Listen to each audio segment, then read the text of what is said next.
안녕하십니까. 호교 베네딕토입니다. 주님의 기도로 시작하겠습니다. 성부와 성자와 성령의 이름으로 아멘. 하늘에 계신 우리 아버지, 아버지의 이름이 거룩히 빛나시며 아버지의 나라가 오시며 아버지의 뜻이 하늘에서와 같이 땅에서도 이루어지소서. 오늘 저희에게 일용할 양식을 주시고 저희에게 잘못한 일을 저희가 용서하오니 저희 죄를 용서하시고 저희를 유혹에 빠지지 않게 하시고 악에서 구하소서. 아멘. 성부와 성자와 성령의 이름으로 아멘. 저희 지난 시간까지 경제 생활, 경제 활동, 직업들, 또 그 중에 일부 여인들과 아이들, 이렇게 당시의 사회에서부터 소외된 계층에 대해서 좀 이야기를 나누었고요. 오늘 살펴보려고 하는 것은 그 당시에 예수님이 사시던 시기, 전후한 그 시기에 일반적인 사회 내에서의, 유다인 사회 안에서의 모습입니다. 근데 이것은 지금도 마찬가지. 지금 우리나라에서 제일 최고 상류층이 누구냐는 아마 어느 정도는 다 의견이 좀 일치하지 않을까 싶습니다. 그러면 그냥 일반적인 소시민이라고 할 수 있는 그럼 중간층은 누구냐를 이야기할 때부터는 사실 아마 사람들마다 또 어떤 기준을 가지고 이야기하느냐에 따라서 조금씩 달라질 수 있죠. 그러면 지금 우리 사회 안에서 가장 어려운, 가장 힘들게 살아가는 사람들은 어떤 사람들이냐를 이야기할 때도 사실 마찬가지입니다. 그래서 지금도 마찬가지이고 예전 고대 사회도 마찬가지이고 어떤 사회의 상류층, 중류층 또는 어려운 사람들 이렇게 구분을 할 때에 그 기준이 아주 명확하지는 않습니다. 그래서 사람에 따라서도 또 어떻게 보느냐에 따라서 또 어떤 기준을 가지고 이야기하느냐에 따라서도 조금씩 바뀔 수 있는 부분이라 제가 오늘 말씀드리려고 하는 이것이 아주 절대적인 구분은 아니다라는 것을 꼭 염두에 두셨으면 좋겠습니다. 그래서 이것이 꼭 절대적인 구분이 아니라 그 당시에 그래도 이런 사람들은 비교적 굉장히 풍요로운 생활을 했구나. 이런 사람들이 그냥 일반적인 사람들이었구나. 이런 이들이 그때 조금 다른 사람들보다는 어렵게 살았던 그런 사람들이었구나 라는 정도로 구분을 해 주시면 좋을 것 같습니다. 그래서 그냥 제 나름대로 정리한, 저도 이렇게 다른 이런저런 자료들을 가지고 정리를 한 것인데요. 제 나름대로 정리한 것에 따라서 그냥 이렇게 기준을 삼아서 말씀을 드릴 거고, 아니, 어떻게 저런 사람들이 상류층이지? 어떻게 저런 사람들이 어려운 사람이지? 또 개인적으로는 좀 다를 수 있겠지만, 그런 부분을 좀 염두에 두고 함께 이야기를 나누면 좋을 것 같습니다.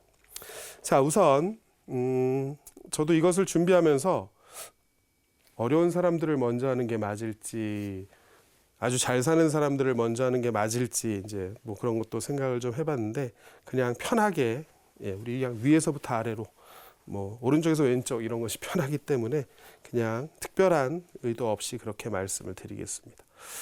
우선 유다인들 안에서 아마도 예수님 시대에 살았던 그 정도의 사람들 안에서 누가 가장 높은 권력이나 경제적으로나 높은 계층에 있었는지를 이야기할 때 제일 먼저 이야기할 수 있는 것은 정치 지도자들입니다. 물론 지금 우리가 생각하는 정치 지도자와 그 당시의 정치 지도자에는 약간 차이가 있을 수 있죠. 왜냐하면 이 당시만 해도 로마가 이스라엘을 통치하는 상황이었고 또 이스라엘을 통치할 때 저번에 역사 부분에서도 언급을 드렸던 것처럼 민족 영주라고 하는 사람을 뽑았었다라고 말씀을 드렸습니다. 그래서 예수님께서 태어나시고 예수님께서 활동하시던 그 당시에 이스라엘 안에서 팔레스티나 안에서 가장 최고위층에 있는 사람은 헤로데 왕이었습니다. 그리고 그 왕과 함께 실제적인 정치적인 일들을 실행해 나가는 사람들이 정치 지도자였겠죠. 그래서 지금과는 조금 많이 차이가 있다라는 점을 염두에 두시고요. 그래서 그 당시에도 역시 가장 높은 계층에 있던 사람들은 정치 지도자들이었습니다. 그리고 실제로 헤로데 왕은 유다 지역과 갈릴레아 지역, 그러니까 지금의 이스라엘 전역을 거의 통치를 하면서 자신들의 그러니까 신하였겠죠. 자신과 함께 일을 해 나가는 사람들에게 많은 토지를 분배해 주었다라고 전해집니다. 그래서 당연히 이렇게 토지 분배를 받은 사람들은 경제적으로나 여러 가지 면에서 상류층에 머무를 수밖에 없었죠. 그래서 아마도 그냥 가장 쉽게 생각할 수 있는 것은 지금 우리 모습이 아니라 저희 조선시대나 이런 옛날 우리나라의 모습을 생각하시면 오히려 좀 더 이런 사람들이 당시의 정치 지도자들이겠구나라고 생각하시는데 좀 도움이 되지 않을까 개인적으로 생각을 합니다.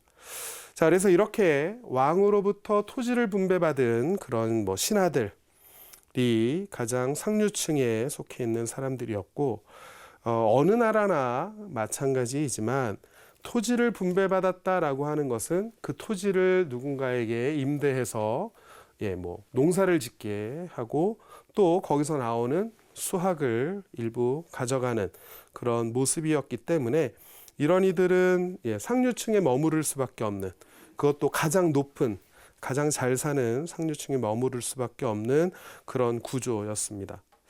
또 헤로데 왕은 아마도 여러 세금 제도를 통해서 많은 부를 축적했을 것으로 보통 생각을 합니다. 왜냐하면 이제 다음번에 아마 성전에 대한 이야기를 조금 더 드리게 될 텐데, 헤로데 왕 때 굉장히 좀 이렇게 흔히 말하는 보잘것없었던 예루살렘 성전을 아주 크고 아주 웅장하게 개축을 합니다. 요즘으로 말하면 리모델링 하는 거죠. 그런 그 개축을 굉장히 오랜 시간 들여서 굉장히 긴 시간 동안 하게 되는데, 그런 것을 보면 이건 누가 보아도 막대한 수익이 없으면, 막대한 세금을 걷지 않으면 할 수 없는 그런 사업들입니다. 그래서 그런 것을 보면 상당히 많은 세금을 거두었던 것으로 보이고, 또 이스라엘 안에서 세금을 조금 과도하게 이렇게 부과를 하고 그것을 내지 못하는 경우에는 토지를 몰수할 수 있었다라고 이야기합니다. 이것은 우리나라도 사실 마찬가지이죠. 그래서 토지를 가지고 있는 양민 아니면 농민에게 세금을 많이 부과를 하고 그 세금을 다 채우지 못하는 경우에는 나중에는 토지를 몰수하는 그런 행태들이 있었다라고 전해지고, 그런 것들은 곧바로 왕이나 왕의 신하들의 부를 더 늘려주는 그런 역할을 할 수밖에 없는 그런 구조였습니다. 그래서 아마도 최상류층들은 주로 왕이나 왕과 관련되어 있는 사람들이 최상류층이었을 것이고, 그들은 토지를 기반으로 해서 많은 수익들을 얻었을 것이다 라고 일반적으로 생각할 수 있습니다. 자, 그 다음에 최상류층까지는 아니지만 사회 안에서 굉장히 부유한 그런 계층들에 속하는 부류 중에 하나는 종교 지도자입니다. 이 종교 지도자라고 하는 것도 사실은 사회적으로 그럼 누가 종교 지도자냐, 누구누구를 종교 지도자라고 말할 수 있는 거냐, 이렇게 딱 명확하게 이야기하기는 쉽지 않은 집단이긴 합니다. 왜냐하면 그 당시에는 종교 지도자 안에는 사제들도 있었고 또 율법학자들도 있었고 여러 또 부류가 있었기 때문에 그렇게 아주 명확하게 이야기하기는 쉽지 않은데요. 특별히 여기서 이야기하는 종교 지도자들은 사제들 그리고 율법학자들 이런 사람들입니다. 자, 그래서 전부 다는 아니고 일부 사제 집안은 굉장히 부유한 생활을 했을 것이다 라고 지금 저희가 여러 자료들을 가지고 추측해 볼 만합니다. 왜냐하면 일부 제사장 집안들은 성전을 관리하는 그런 임무를, 책임을 가지고 있었고, 그렇게 성전을 관리하면서 많은 경제적인 소득을 올렸을 것으로 그렇게 생각하는 거죠. 또 전부 다라고 말할 수는 없지만 일부 율법학자들 역시 굉장히 부유한 생활을 했던 사람들로 여겨집니다. 이것도 나중에 성전, 회당 이런 것을 말씀드릴 때 조금 더 자세하게 말씀드릴 기회가 있긴 할 텐데, 이 율법학자들은 점점 유다교 안에서 이렇게 위상이 커져 갔습니다. 다른 말로 하면 제사를 지내는 사제들의 위상은 점점 위축되어 가는 반면에 그거와 반비례해서 율법학자들에 대한 비중은 점점 커져 가는 모습이었습니다. 무슨 차이가 있냐? 사제들의 위상이 크다는 것은 종교 생활 안에서 무엇이 더 강조가 되던 시기냐 하면 성전에서 바치는 제사가 강조되던 시기이고요. 반면에 율법학자들의 위상이 커져간다는 것은 제사라고 하는 영역은 조금씩 그 중요성이 줄어들고 하느님 말씀이나 아니면 하느님 계명과 관련된 율법이라고 하는 것들이 사람들의 종교 생활 안에서 조금씩 비중이 커져가면 당연히 율법학자들의 비중이 커져갈 수밖에 없었습니다.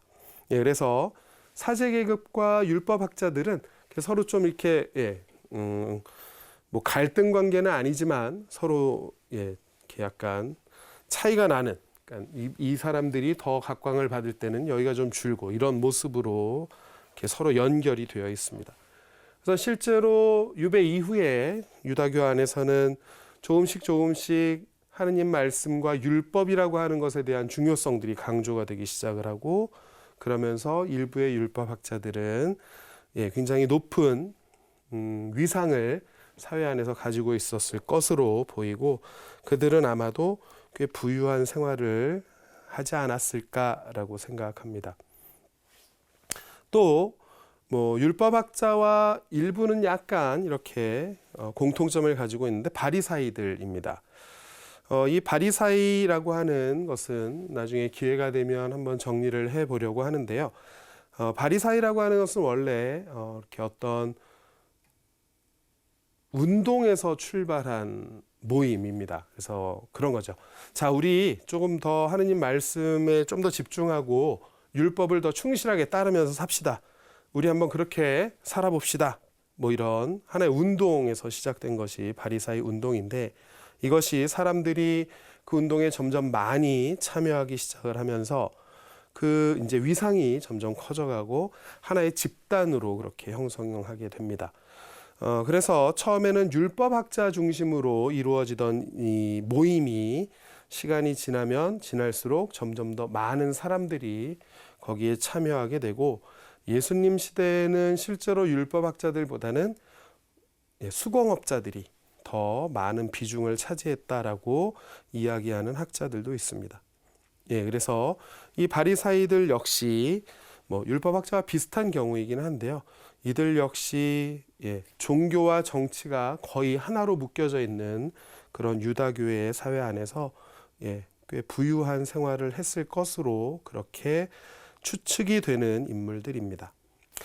또 사내들인이라고 부르는, 요즘에 이 사내들인이라고 하는 표현을 저희 새로 번역한 성경에서는 전부 최고의회 이렇게 번역을 해놨습니다. 그래서 당시에 최고의회였던 그 의회에 속하는 사람들, 이것을 요한복음에서는 어떻게 표현하냐면 수석사제들과 바리사이들 이렇게 표현을 합니다.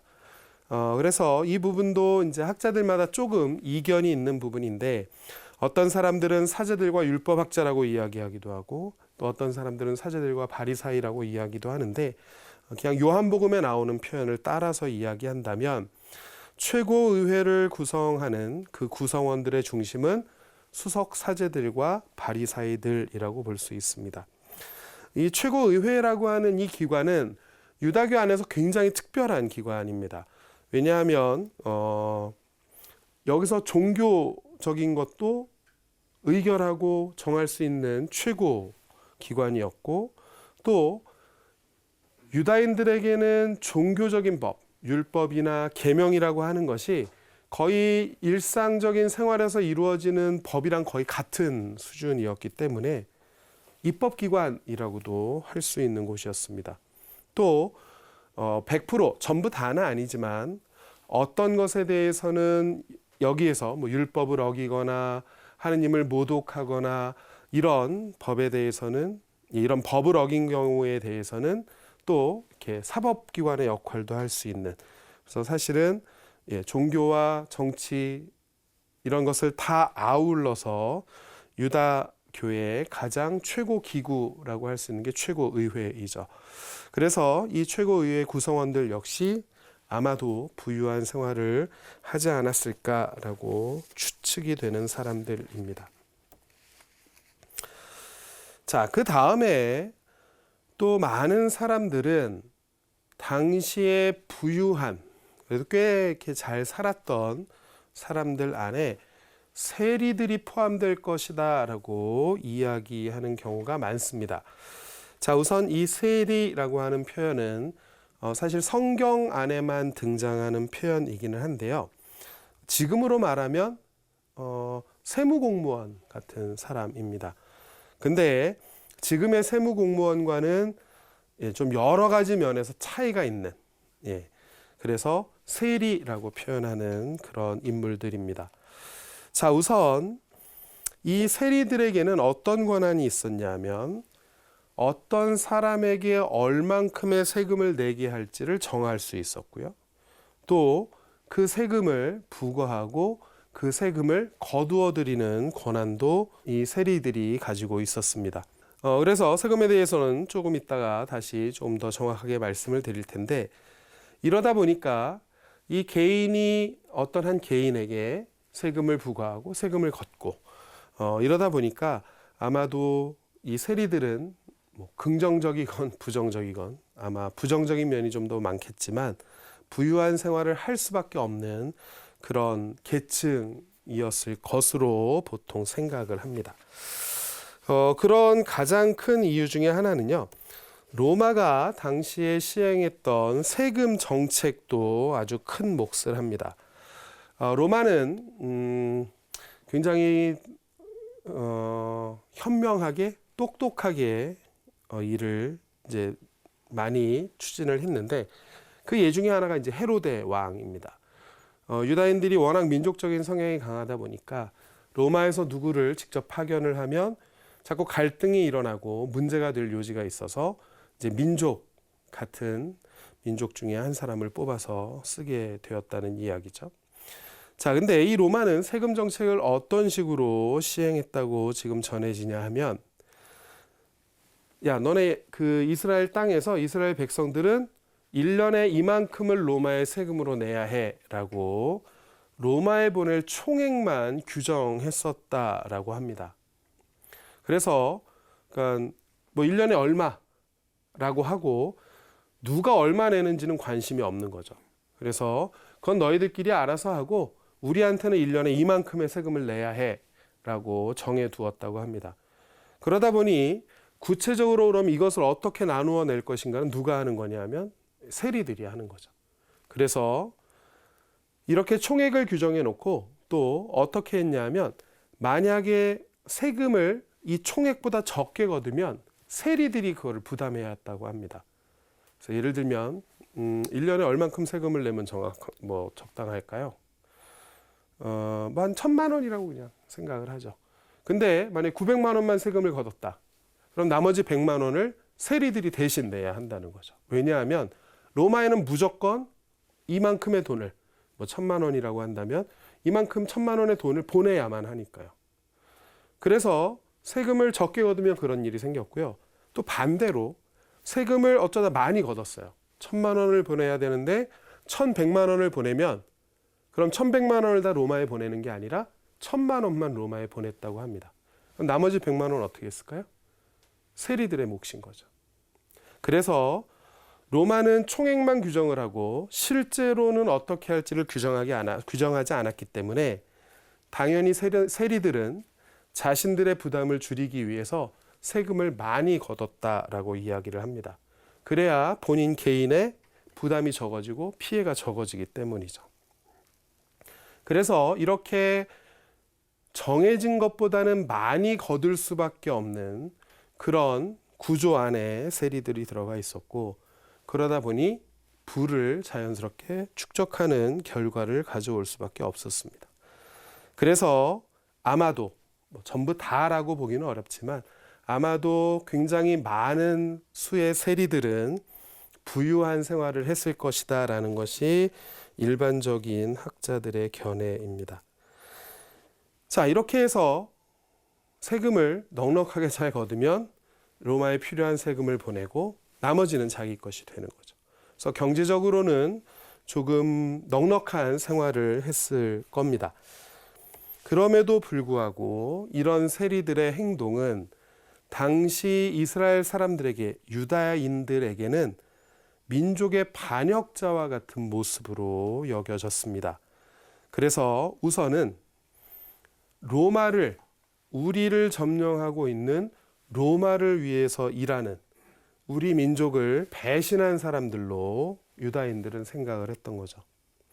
또 세리라고 하는 직업상 이런 세금을 걷고 사람들을 계속 만나고 하는 일을 하는 이 사람들은 자연스럽게 이방인들과 자주 접촉할 수밖에 없었고, 또 그런 여러 가지 이유로 유다인들은 세리들을 민족의 반역자로 여겼을 뿐만 아니라 죄인으로 취급하기 시작을 했습니다. 그래서 민족에게는 반역자와 반역의 그런 행동을 하는 사람들로, 또 율법 안에서나 생활적인 면에서는 죄인과 같은 사람으로 그렇게 생각을 했기 때문에 세리들과 유다인들은 함께 어울리지 않았습니다. 다른 말로 하면 유다인들은 세리들과 함께 어울리지 않았던 거죠. 그래서 이방인 취급을 하거나 죄인 취급을 했고, 이방인 취급하고 죄인 취급을 하면 어떤 일이 생기냐? 함께 식사하지 않고 함께 기도하지 않고 무엇인가를 함께 하지 않습니다. 그래서 그런 처지에 있던 사람들이 세리들이었습니다. 그래서 아마도 경제적으로는 조금 부유한 넉넉한 생활을 했겠지만 그래도 민족 안에서는 굉장히 여러 가지 그런 부당한 대우를 받았던 사람들이 바로 세리들입니다. 자, 근데 이 세리들은 복음서 안에 꽤 자주 등장하는 인물이기도 합니다. 자, 우선 공관복음서에 나오는 내용들을 살펴보면 예수님께서 뽑으셨던 12명의 제자들 중에 세리가 있었습니다. 그래서 우리는 세리 마테오 이런 표현을 주로 사용하게 되는데요. 전통적으로 마테오 복음서를 기록했다고 이야기하는 그 마테오라고 하는 제자의 원래 직업이 세리였던 거죠. 그래서 그런 흔적들을 마테오복음 9장이나 아니면 동일한 마르코복음에 나오는 내용들 안에서 찾아볼 수 있습니다. 또 이런 세리를 예수님은 당시의 민족의 반역자고 또 죄인으로 사람들이 생각했던 이 세리를 당신의 제자로 뽑아준 그런 특별한 모습과 함께 그 안에서 유다인들이 예수님에게 약간 항의 비슷하게 이렇게 이야기하는 부분들이 있습니다. 왜 당신네 스승은, 예수님을 이야기하는 거죠, 세리나 죄인들과 함께 음식을 먹습니까?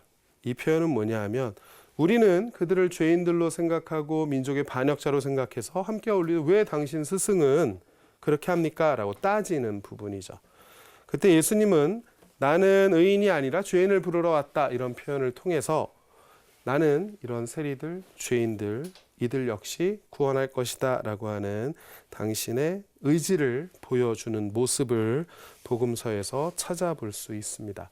자, 이런 것을 보면 예수님은 지난 시간에 여인들, 여자들에 대한 부분을 말씀드렸는데 당시에 분명히 사회 안에서 부유했지만 소외받았던, 그것이 자신의 의지이건 아니건 그걸 떠나서 경제적으로 넉넉한 생활을 했지만 유다인들 안에선 배척당하던 이런 세리들 역시 가까이 하고 또 당신의 제자로 부르는 그런 모습을 볼 수 있고, 그런 모습은 예수님의 조금 독특한 당시의 모습과는 다른 그런 하나의 예가 되기도 합니다. 자, 또 한 가지 세리를 이야기할 때 저희가 빼놓을 수 없는 인물 중에 하나는 자케오라고 하는 인물입니다. 이 루카복음 19장에 등장하는 이 자케오, 세관장 자케오라고 되어 있죠. 그래서 루카복음에 따르면 예수님께서 예루살렘을 입성하기 위해서 당연히 자연스럽게 예리코라고 하는 지역을 거쳐서 가실 수밖에 없는데, 그때에 만나게 된 이 자케오와의 일화를 소개해 줍니다. 이 자케오는 본문에 따르면 키가 작아서 예수님을 그 유명한, 요즘에 많이 들리는 아픈 사람도 낫게 해주고 이런 분이 계시다더라, 이런 이야기를 들었을 텐데, 그렇게 소문으로 많이 들은 예수님을 보고 싶은데 키가 너무 작았던 거죠. 그래서 무화과 나무 위에 이렇게 올라가서 라도 예수님을 보고 싶어 했던 그런 자케오였습니다. 근데 이 자케오에 대해서 루카복음은 그는 세관장이었고, 다른 말로 하면 세리들의 약간 우두머리 같은 그런 사람인 거죠. 세관장이었고 또 부자였다, 이렇게 표현을 합니다. 그렇게 나무 위에 올라가서라도 예수님을 보고 싶어 했던 자케오에게 예수님은 내가 오늘 너의 집에 함께 묵겠다라고 이야기를 하죠. 그러자 그것을 보고 있던 유다인들이 이렇게 이야기합니다. 저 사람이 죄인의 집에 들어가서 함께 묵는구나. 여기서도 역시 죄인이라고 하는 표현을 사용을 하는 거죠. 이것이 당시의 사람들이 세리들을 어떻게 생각했는지, 그들을 어떤 시각으로 바라봤는지를 보여주는 아주 특정적인 예입니다.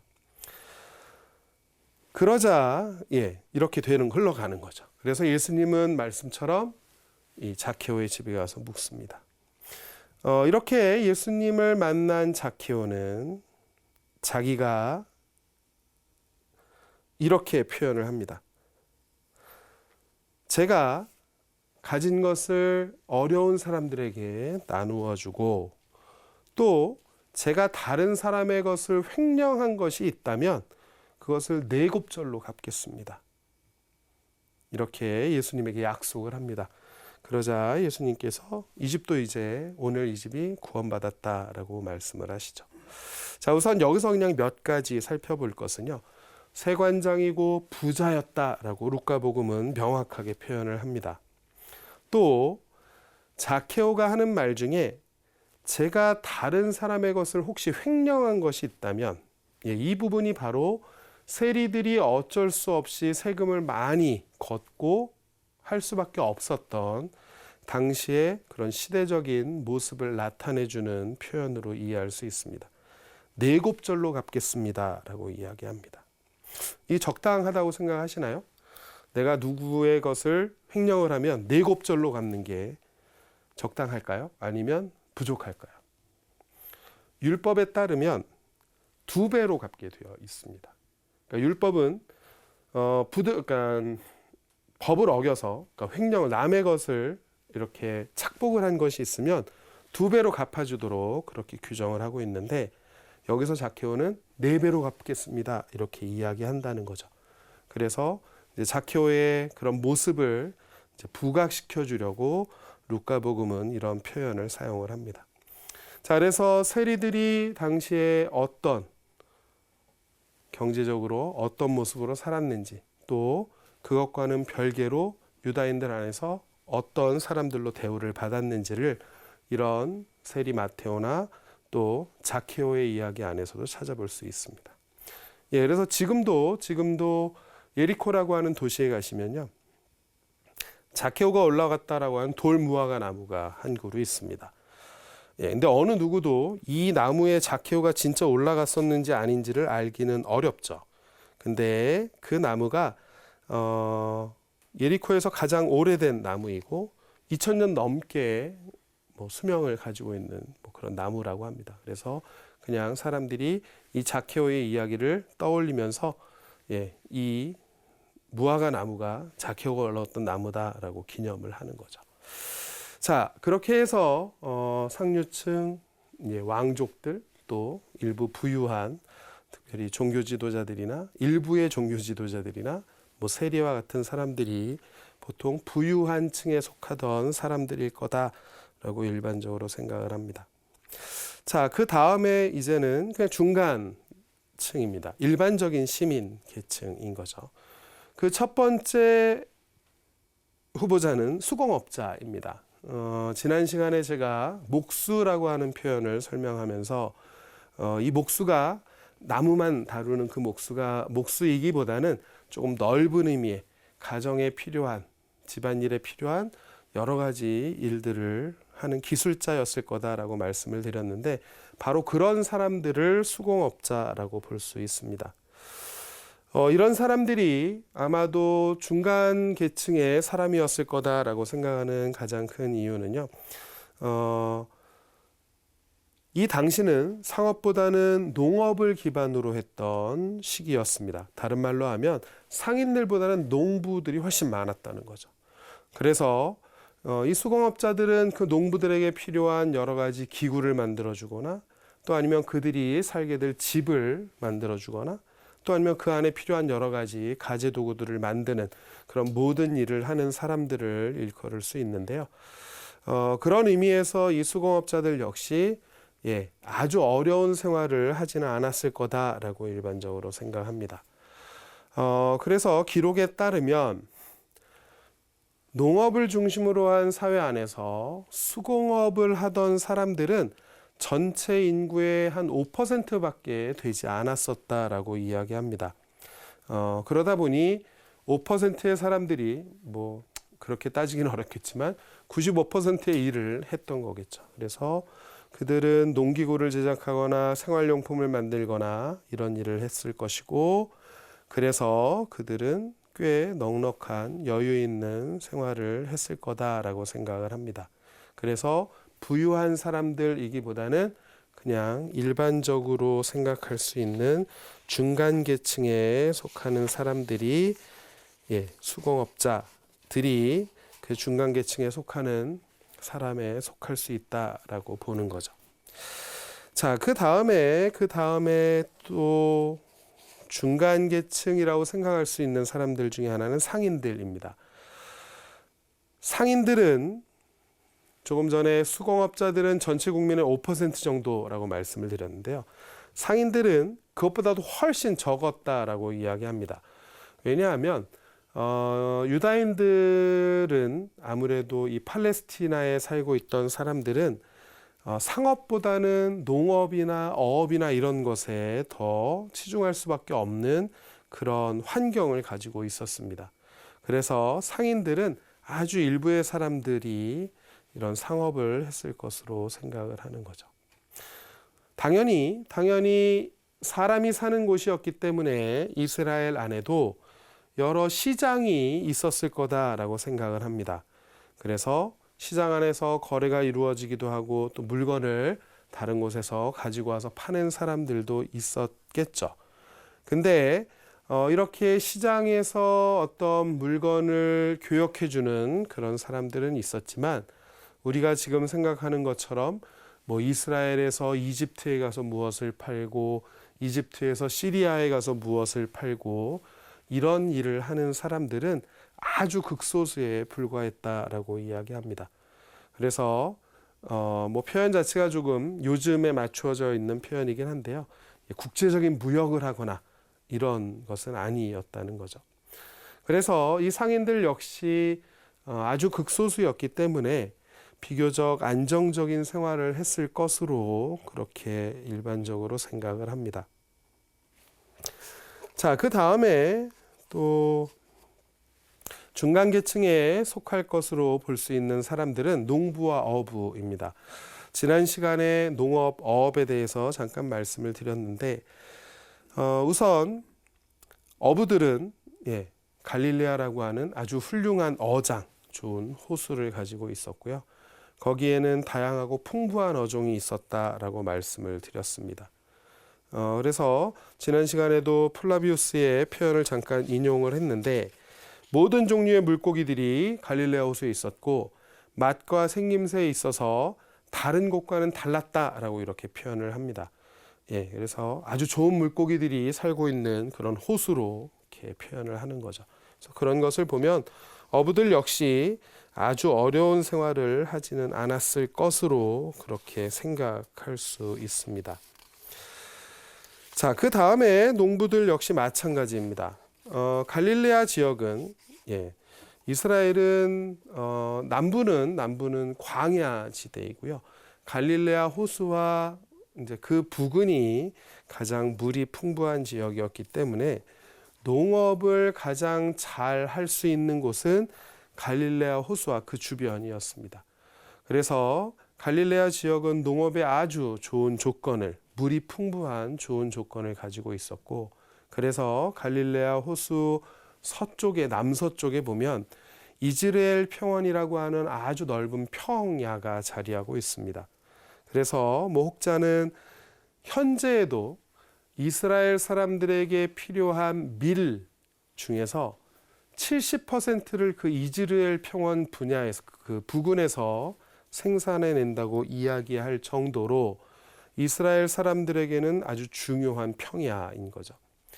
그래서 이런 평야는 갈릴레아 호수와 북쪽에 있는 단 지역에서 흘러나오는 그런 물이 풍부했기 때문에 그래서 농사를 하기 좋은 곳이었고, 그래서 이런 곳에서 농사를 짓는 농부들 역시 아마도 중간 계층쯤에 속하는 그런 삶을 살았을 것이다 라고 생각을 합니다. 농업에 대해서는 말씀을 드렸지만 또 이 농업은 경제적으로 내가 부를 얻고 얻지 않고를 떠나서 그 일 자체가 굉장히 소중한 일로 생각이 됐었습니다. 왜냐하면 혼인할 때도 잠깐 말씀을 드렸는데 농업은 땅에서 소출을 내는 거죠. 그래서 이 땅에서 소출을 내는 것은 하느님의 축복이라고 하는 것과도 관련이 되어 있었기 때문에 농업은 소중한 것으로 생각이 되었습니다. 자, 근데 이제 문제는 이렇게 수공업자들, 상인들, 농부와 어부들, 이런 사람들이 중간 계층을 이루고 살아가는 것이 사실은 가장 일반적인 모습입니다. 왜냐하면 내가 애써서 일을 하고 노동을 해서 정당하게 그 수익을 얻어서 그것으로 삶을 유지한다는 것은 이런 사람들이 많아야 사실은 좋은 사회이죠. 근데 이스라엘 역사 안에서도 보면 또 시간이 점점 흘러가면서 보면 여러 가지 이유로, 정치적인 이유나 역사적인 이유로 인해서 특별히 농부들은 점점 가난한 사람들이 되어 갑니다. 이것은 지금 우리의 모습과도 크게 차이가 없는데 그 중에 하나는 이제 세금 제도의 문제이기도 하고요. 또 전쟁의 문제이기도 하고 또 그런 여러 가지 요인들 때문에 원래는 중간 계층이었던 농민들이 점점 하층민화되어가는 그런 모습을 보이게 되고, 그것이 이스라엘 역사 안에서도 보여지는 조금 슬픈 마음 아픈 이야기 중에 하나입니다. 그 다음에 이제 마지막으로는 하층민이라고 말할 수 있는 가난한 사람들입니다. 이 가난한 사람들은 아마 지금도 비슷할 것이라고 생각이 되는데요. 노동력이 유일한 재산이었던 사람들이 이 가난한 사람들에 속합니다. 자, 우선 비교적 부유한 사람들은 땅을 가지고 부를 축적하는 형태였고, 중간 계층의 사람들은 자신네들이 어떤 기술이나 그런 것을 통해서 생계를 유지하는 것이었다면 가난한 사람들은 별로 가진 거 없이 난 노동할 수 있는 힘밖에 없어 라고 그렇게 규정할 수 있는 사람들이 가난한 사람들이었습니다. 그래서 소작인들, 내가 농사를 짓지만 땅은 가지고 있지 않은 그런 소작인들이 우선 가난한 계층에 속하고요. 또 일일 노동자들도 마찬가지입니다. 어떤 사람들은 농업에 종사하기도 하고 또 다른 것을 하기도 하지만 매일매일 일거리를 찾아서 일을 했어야만 했던 사람들이 가난한 계층에 속하는 사람들로 여겨집니다. 그리고 또 당연히 종이나 노예들 역시 부를 축적할 수 없는 그런 구조 안에 있었고, 그들 역시 가난한 이들인 거죠. 자, 이들은 노동력이 유일하게 가지고 있는 자신들의 재산이기도 했고, 또 어떤 경우에는 사회 안에서의 불평등한 관계 때문에 아무리 열심히 일을 하고 노력해도 그것을 벗어나기 힘든 그런 구조 안에 갇혀 있던 사람들이기도 했습니다. 자, 우선 소작인들 역시 그런 불평등한 관계에 놓여 있는 사람이었습니다. 당시에 예수님 시대에 보면 땅을 가지고 있는 주인들과 이 소작인들이 이제 계약을 맺게 되는데 대부분 불평등한 계약을 맺었다고 합니다.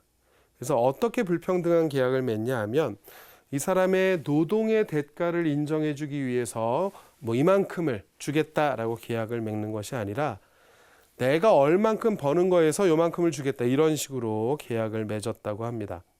그래서 아무리 열심히 일을 하고 뭐 헌신의 힘을 다해서 일을 해도 그것이 주인이 주고 싶은 것에 따라서 바뀔 수 있는 거죠.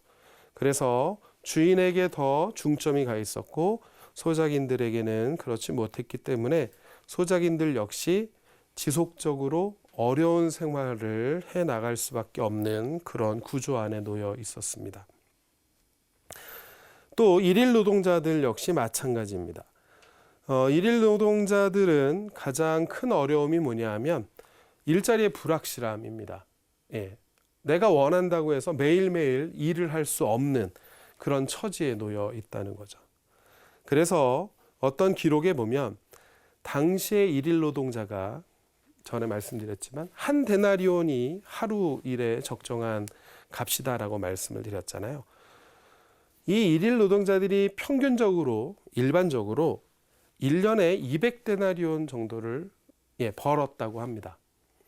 그러니까 우리 365일 중에 한 200일 정도가 일할 수 있는 날이었던 거죠.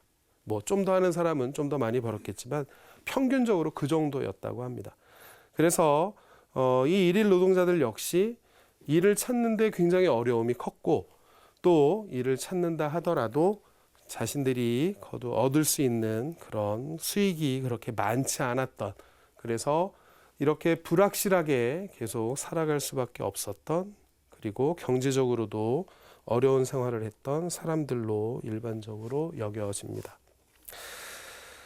자, 그 다음에는 노예나 종들입니다. 뭐 당연히 어느 사회나 이 노예나 종들은 가장 어려운 생활을 할 수밖에 없는, 그리고 사회적으로도 여러 가지 이렇게 불평등한 대우를 받고 억압을 받는 그런 사람들이었죠. 근데 재미있는 것은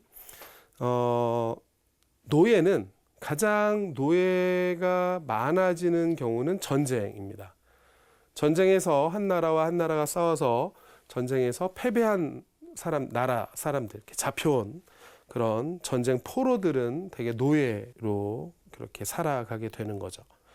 또 이렇게 그런 전쟁에서 져서 노예가 되는 사람들 외에 벌이나 채권에 의해서 노예로 전락하는 경우들이 많았다라고 합니다.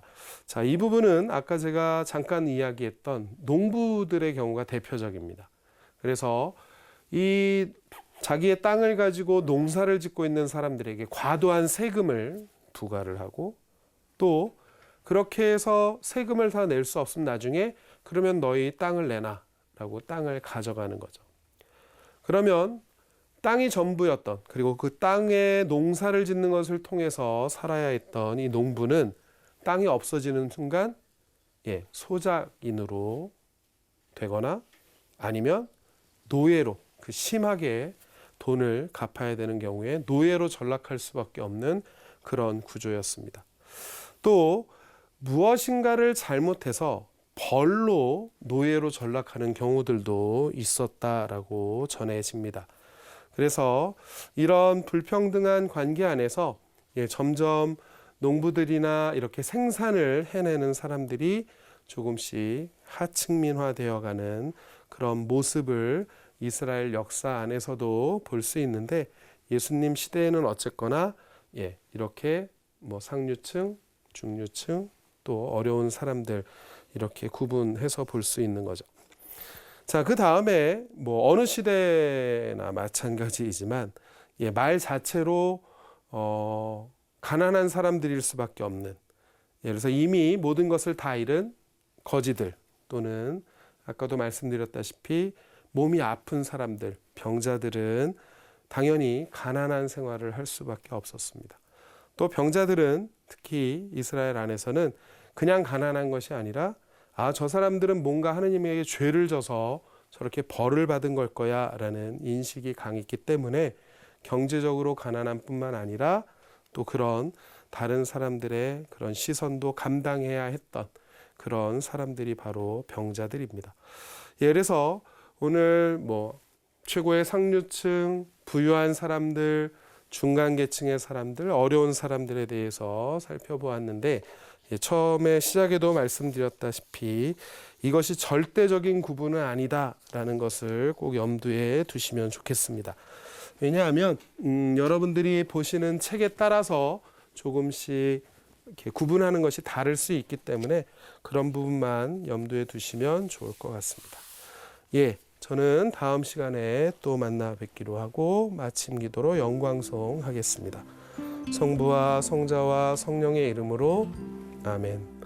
영광이 성부와 성자와 성령께 처음과 같이 이제와 항상 영원히 아멘. 감사합니다.